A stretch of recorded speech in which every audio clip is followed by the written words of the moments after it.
మహాగణాధిపతయే నమః. ఓం గురుభ్యో నమః. ఓం శ్రీమాత్రే నమః.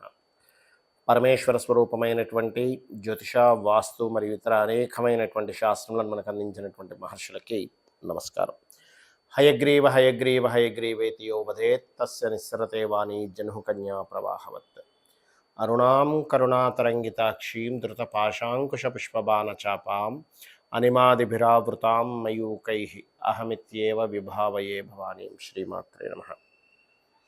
ప్రేక్షకులకి లలితాంబిక అమ్మవారి యొక్క అనుగ్రహం పరిపూర్ణంగా కలగాలని మనస్ఫూర్తిగా కోరుకుంటూ మనం ఈరోజు చెప్పుకోబోయేటువంటి టాపిక్ 25వ తేదీ నుంచి 31వ తేదీ వరకు ఉన్నటువంటి గ్రహస్థితి ఏ విధంగా ఉంది, దీని ద్వారా ద్వాదశ లగ్నాల వారికి, లగ్నం తెలియని వారు, రాశి వారికి ఏ విధమైనటువంటి ఫలితములు రానున్నాయి, ఏ విషయాల్లో జాగ్రత్తగా ఉండాలి, మరియు అదేవిధంగా ఏ దేవత ఆరాధన చేసుకోవాలి, ఈ వారం ఏ గ్రహ ఆరాధన చేసుకోవాలి, ఏ పరిహారం చేసుకోవాలి అనేటువంటి విషయాలు చెప్తుంది నేనైనప్పటికీ కూడా చెప్పేసిన సాక్షాత్ లలితా అమ్మవారిగా భావిస్తూ ఒక్కొక్క లగ్నము లేదా రాశి గురించి తెలుసుకుందాం. కన్యా లగ్నము, కన్యా రాశి. కన్యవారికి కనుక చూసుకున్నట్లయితే ఇక్కడ ఈ యొక్క రాస్యాధిపతి, రాశినాథుడు ఎవరైతే ఉన్నారో, రాస్యాధిపతి ఎవరైతే ఉన్నారో బుధుడు, బుధగ్రహం ఏదైతే ఉందో ఈ బుధుడు లాభంలో ఉంటున్నాడు, కానీ రాశిలో శుక్రకేతువులు ఉన్నాయి. అంటే ఏమిటి, తండ్రి నుంచి వచ్చేటువంటి ధన విషయంలో, తండ్రి యొక్క ధనం విషయంలో కుటుంబ సభ్యులతో కొన్ని మిస్అండర్స్టాండింగ్స్ అవ్వడం వల్ల గొడవలకు దారితీస్తుంది, లేదా ఒక రకమైన వైరాగ్యానికి వీటికి దారితీనుంది. అలాగే మరొకటి ఏంటంటే ఇక్కడ ఈ 25వ తేదీ చంద్రుడు అష్టమంలో ఉన్నందుకు, లాభాధిపతి చంద్రుడు అష్టమంలో ఉన్నందుకు అనవసరమైన శత్రుత్వాలు ఇస్తుంది కుజక్షేత్రంలో ఉన్నందుకు. అలాగే కొన్ని లావాదేవీలు, కొన్ని మీడియేటింగ్ అగ్రిమెంట్స్ చూసుకొని జాగ్రత్తగా కనుక చేయగలిగితే అన్నదమ్ములతోనది కాస్త సహకారం, ఇటువంటివి కొంత యోగం కలుగుతుంది. ఎప్పుడు 26, 27 తేదీలు.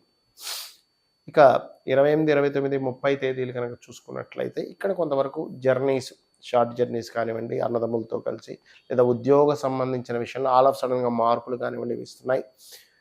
ఇక 31వ తేదీ చంద్ర బుధుల యొక్క సంచారం 11వ స్థానంలో జరుగుతుంది కాబట్టి ఆ రోజు మీరు ఏదైనా వ్యాపార సంబంధించిన ప్రారంభించినట్లయితే అనుకూలిస్తుందని చెప్పచ్చు. అయితే ఇవన్నీ ఒక ఎత్తు అయితే ఇక్కడ మనం లగ్నంలో ఉండే శుక్రకేతువులను చూసుకుంటున్నాం కాబట్టి ఈ శుక్రకేతువులు ఎప్పుడు కూడా తెలియని ఒక వైరాగ్య స్థితిని ఇస్తూ ఉంటుంది. కాబట్టి కుండలిని యోగం, మెడిటేషన్స్ లాంటివి, శ్వాస మీద ధ్యాస పెట్టడము, ఏదైనా ఒక మంత్రం తీసుకొని చక్కగా అమ్మవారి మంత్రాన్ని కూర్చొని అలాగా ధ్యానం చేయడం మీకు మంచి ఫలితాలు ఇస్తుంది. వెంకటేశ్వర స్వామి యొక్క ఆరాధన చేయండి. కొంచెం సంతానం విషయంలోని, ఫ్రెండ్స్ విషయంలోని వాళ్ళు చెప్పిన టైంకి చేయట్లేదనో, ఇట్లాంటి కొన్ని అంటే ఏదో ఫ్రెండ్కి డబ్బులు ఇచ్చాము, ఇదిగో ఇస్తున్నా అంటాడు, ఇదిగో పేటీఎం చేస్తున్నా అంటాడు, ఇలాంటి కొన్ని ఇబ్బందులు వస్తూ ఉంటాయి. ఇక ఓవరాల్గా ఏంటంటే మీరు గోవులకి గ్రాసము, ఆకుకూరలు, బెల్లము లాంటివి తినిపించండి, అన్ని విధాలా బాగుంటుంది. ముఖ్యంగా ఈ వార ఫలాల్లో చాలా జాగ్రత్తగా ఉండవలసినటువంటి అంశం చెప్పబోతున్నాయి ఈ వారం. ఏమిటది అంటే, మనం ఇప్పటికే చూసాము బంగ్లాదేశ్లో ఫలానా డాక్టర్ మీద జరిగినటువంటి ఘోరం, అసలు తలుచుకుంటేనే చాలా బాధాకరమైనటువంటి విషయం. ఏమిటి అసలు మనం ఎక్కడున్నాము, ఏమిటి, ఒక వైద్యురాలి మీద, అది కూడా ఎక్కడో ఏ అరణ్యంలోనో లేకపోతే ఏ దగ్గర ఎవరు కాపాడలేని స్థితిలో ఉన్న ప్రదేశంలో కూడా కాదు, అలాంటి ప్రదేశంలో జరగడం ఏంటంటే, అంటే ఈ విషయం ఎందుకు చెప్తున్నానంటే, నెక్స్ట్ శుక్రుడు నీచపడుతున్నాడు, శుక్రకేతువుల కలయిక ఉంది. సో ఇది మరింత జాగ్రత్తగా చూసుకోవాల్సిన అంశం. ఎందుకంటే శుక్రుడు నీచబడి కేతుతో ఉండడం వేరు, కుజుడు దృష్టి దాని మీద ఉండడం వేరు మళ్ళీ అగైన్. కాబట్టి రాబోయే మరొక నెల రోజుల పాటు మరింత జాగ్రత్తగా ఉండాలి ఆడవారు, గుర్తుపెట్టుకోండి.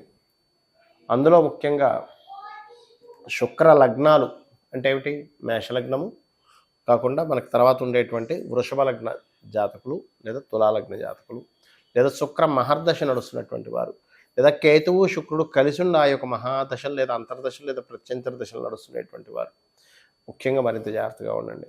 మరియు కన్యాలగ్న జాతకులు కూడా కాస్త జాగ్రత్తగా ఉండండి. అంటే వీరు మాత్రమే అని కాదు, ఓవరాల్గా ఏంటంటే ఎప్పుడైనా మీరు కనుక ఎక్కువ ఇటువంటివి సంఘటనలు జరిగినటువంటివి తీసుకున్నట్లయితే, సర్వసాధారణంగా అయితే మనకి ఇండియా మొత్తంలో ప్రతి 17 నిమిషాలకు ఒక కేసు నమోదవుతుందట. ప్రతి 17 నిమిషాలకి. అదేది బయటకొచ్చిన వాళ్ళ పరిస్థితి. రావట్లేదంటే ప్రతి 4 నిమిషాలు కూడా జరుగుతుంది. మరి ప్రతి 4 నిమిషాలు కూడా జరుగుతుంది గదండీ! ఇదేమిటి అంటే, ఇలాంటి సమయాల్లో ఇలాంటి గ్రహస్థితి ఉన్న సమయాలు ఘోరంగా జరుగుతాయి. ఇప్పుడు చూడండి, మొన్న మనం డాక్టర్ కేస్ గనక చూసుకున్నట్లయితే అది చాలా దారుణమైనటువంటి పరిస్థితులు జరిగేటువంటి సిట్యుయేషన్స్. ఇట్లాంటివి ఎక్కువగా జరుగుతాయి. కాబట్టి ఏంటంటే, ఇది ఎక్కువగా అయ్యేటువంటి సమయం నడుస్తుంది. సో, చాలా, చాలా, చాలా జాగ్రత్తగా ఉండండి. అలాగే ఈ శుక్రకేతువులు అనేటువంటిది ఫైనాన్స్‌ని కూడా సూచిస్తుంది. కాబట్టి మీరెవరికైనా ధనాన్ని ఇవ్వడం, లేకపోతే ఎవరో మేము ఇన్ని డబ్బులిస్తే మేము మీకు ఇన్నిస్తాం. ఈ మధ్యంతా చూస్తున్నాను నేను. రూ. 1,00,000 కట్టండి ప్రతి నెల 30,000, 40,000 తీసుకెళ్ళిపోండి. అంటే ఎక్కడి నుంచి వస్తాయి అంటే వాళ్ళు చెప్పేది ఏంటంటే, మేము పలానా దగ్గర పెడతాము, షేర్స్‌లో పెడతాము, లేకపోతే ఇంకోటి అందులో మాకు రూపాయికి రూపాయి వచ్చేస్తది. మాకు ఒక రూ. 60 వచ్చినప్పుడు మీకు రూ. 40 ఇవ్వడానికి ఏమిటి అనంగానే వాళ్ళు నిజమే అనుకుంటారు వాళ్ళు. నిజంగానే షేర్ మార్కెటింగ్‌లో బాగా ఆరితేరిన వాళ్ళు ఎన్నో సంవత్సరాలు సాధన చేసి వాళ్ళకి వాళ్ళు కొంతమంది చేసుకునే వాళ్ళు ఉన్నారు, లేరనట్లే. కానీ 99% ఆఫ్ పీపుల్ పోగొట్టుకున్న వాళ్ళ సంఖ్య ఎక్కువ అందులో. దాని గురించి తెలియక, షేర్ మార్కెట్ గురించి తెలియక, ఏదో వచ్చేస్తది అనుకోని అందులోకి వెళ్ళి డబ్బులు పోగొట్టుకున్న వాళ్ళ సంఖ్య ఎక్కువ. అసలు దాని బేసిక్స్ కూడా తెలియకుండా. దాని నుంచి పూర్తిగా తెలిసిన వాళ్ళేంటంటే, దానిలో చాలా జాగ్రత్తగా, చాలా పద్ధతిగా, అంటే ఒక సిస్టమాటిక్‌గా వెళ్ళి తెచ్చుకుంటారు అందులో వెళ్ళి. దాన్ని షేర్ మార్కెటింగ్ ఎట్లా ప్లే చేయాలనేటువంటిది తెలిసి. కానీ నేను చెప్పేది ఒకటే, షేర్ మార్కెట్‌కి కారకుడైనటువంటి బుధుడు యొక్క రాసుల్లో శుక్రకేతువులు ఉన్నారు. ఇదేం చేస్తదంటే మొత్తం ప్రపంచవ్యాప్తంగా ఒక అప్ అండ్ డౌన్స్‌ని ఎక్కువగా ఇస్తది. ఇలా శుక్రకేతువులు కలిసి కన్యా రాశిలో ఉన్నప్పుడు ఆర్థిక మాన్యాల మీద ఎక్కువ ప్రభావం చూపిస్తది. దేశాల మీద ఎక్కువ ప్రభావం చూపిస్తది. స్త్రీ మూలకంగా ఒక రకమైనటువంటి ఉద్యమాలు రావడం జరుగుతుంది. స్త్రీ మూలకంగా ఒక రకమైనటువంటి పరిస్థితులు ఏర్పడుతూ ఉంటాయి. అంటే శుక్రుడి యొక్క ప్రభావం అలా ఉంది. సో, ఇది మీరు గుర్తుపెట్టుకోండి. అదేవిధంగా మరొక విషయం ఏంటంటే, ఇక్కడ మీరు అర్థం చేసుకోవాల్సిన విషయం, మీరు మీ యొక్క జన్మజాతకంలో గనక శుక్రకేతు అంతర్దశలు లేదా మహాదశల్లో వస్తే కూడా మరింత జాగ్రత్తగా ఉండండి. మీరు చూసుకుంటే తెలిసిపోతుంది. ఇవాళ రేపు మీరు నెట్‌లో కొట్టిన మీకు మీ డేట్ ఆఫ్ బర్త్ కొడితే మీది ఏ మహాదశ, అంతర్దశ నడుస్తుందో వస్తుంది. అంతదాకేందుకు మీరు ప్లే స్టోర్‌లోకి వెళ్ళి ఆస్ట్రాలజీ అండ్ హోరోస్కోప్ అని ఒక యాప్ ఉంటుంది. దాన్ని డౌన్లోడ్ చేసుకొని దాంట్లో మీరు మీ డేట్ ఆఫ్ బర్త్ కొట్టేస్తే అందులో మీకు ఏ మహాదశ, ఏ అంతర్దశ నడుస్తుందో ఈజీగా వస్తుంది. అదంతా ఫ్రీ. కాబట్టి చూసుకోండి. ఒకవేళ అలా నడుస్తున్నటువంటి వారు నేను చెప్పేది ఒకటే, గణపతి లేదా అమ్మవారి ఆలయాలకి రెగ్యులర్‌గా వెళ్తూ ఉండండి ఈ నెల రోజుల పాటు. తర్వాత వెళ్ళొద్దని కాదు, ఇప్పుడు జాగ్రత్తగా ఉండాలని. స్త్రీని పొరపాటున కూడా ఒంటరిగా ఎక్కడ పంపించకండి. నిర్మానుష్యమైన ప్రదేశాలు నైట్ డ్యూటీస్ చేయాల్సిన పరిస్థితులు వచ్చినప్పుడు. ఇక్కడ నేను చెప్పేది స్త్రీల జాగ్రత్త ఒక్కటే అని కాదు, పురుషులు కూడా అవేర్‌నెస్ ఇవ్వగలగాలి మనం. అంటే ఏమిటంటే, చిన్నప్పటి నుంచి పిల్లల్ని పెంచేటప్పుడు ఇట్లాంటి పనులకి మనం ఎప్పుడూ కూడా ఇదవ్వకూడదని. అయితే కొంతమందికి ఈ జన్మజాతకంలో ఉన్మాద యోగాలని ఉంటాయి. అంటే ఉన్మాద స్థితిలోకి వెళ్ళిపోతారు. వాళ్ళ కోరిక ఇదనే కాదు, ధన సంబంధించిన విషయంలో ఉన్మాద స్థితి కనెక్ట్ అయితే ధనం విషయంలో ఏమైనా చేస్తాడు, మనిషిని చంపేస్తాడు. స్త్రీ విషయంలో అయితే స్త్రీ విషయంలో ఇట్లాంటివి పాల్పడతాడు. కబ్జాల విషయంతో కబ్జాల్లోకి వాడు మనుషుల్ని చంపేస్తాడు. అట్లా ఉన్మాద స్థితి యోగాలు ఉంటాయి చిన్నపిల్లలకి. అలా ఉన్నప్పుడు చిన్నప్పటి నుంచే దీక్షలు తీసుకోవడం కానీ, లేకపోతే ఇంట్లో చండీ పారాయణం చేస్తూ ఉండడం కానీ, ఇంట్లో వాళ్ళందరూ ఆ వ్యక్తికి హనుమాన్ చాలీసా నేర్పించడం పిల్లలకి, లేదా సుబ్రహ్మణ్యేశ్వర స్వామి ఆరాధన నేర్పించడం చేస్తూ ఉంటే ఆ ఉన్మాద యోగం, లేదా శివార్చన నేర్పించడం, ఇవి చేస్తూ ఉంటే ఆ ఉన్మాద యోగాలు తగ్గుతాయి ఫస్ట్ ఆఫ్ ఆల్. ఇక ఒకటే, మీ యొక్క జన్మజాతకం ముఖ్యంగా చూసుకోవాలి. గోచార ఫలితం అనేటువంటిది ఏదైతే ఉందో అది ఇప్పుడున్న ప్రస్తుత పరిస్థితులు ఇలా ఉన్నాయి కాబట్టి ఇలా మెదలండి అని చెప్పేటువంటి అంశము.